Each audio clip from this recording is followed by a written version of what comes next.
അതെ, എനിക്ക് നിങ്ങളുടെ കാര്യം മാത്രം നോക്കിയാൽ മതി. നിങ്ങളുടെ തള്ളയെ കൂടെ നോക്കേണ്ട ആവശ്യം എനിക്കില്ല.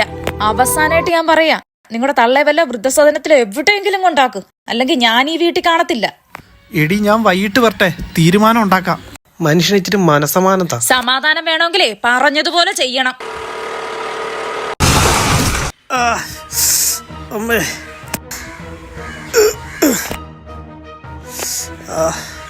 ഇതാരാ വിളിക്കണേ? ഹലോ. അതെ, വൈകിട്ട് വരുമ്പോ ഞാൻ പറഞ്ഞതെല്ലാം മേടിച്ചോണ്ട് വരണേ. വാങ്ങിച്ചോണ്ട് വരാം. ശരി എന്നാ. ശരി. അമ്മ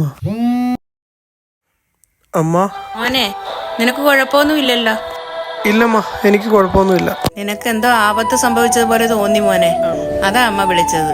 സൂക്ഷിക്കണേ മോനെ. ശരി അമ്മ.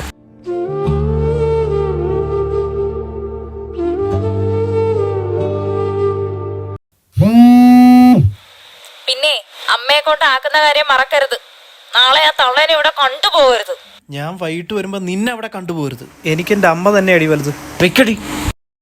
അമ്മ എന്ന സത്യത്തെ മനസ്സിലാക്കാൻ ഇതുപോലെ ചില തിരിച്ചറിവുകൾ നല്ലതാണ്. പലരും അത് തിരിച്ചറിയുമ്പോൾ ഒരുപാട് വൈകിപ്പോകും. അമ്മയ്ക്ക് തുല്യം അമ്മ മാത്രം.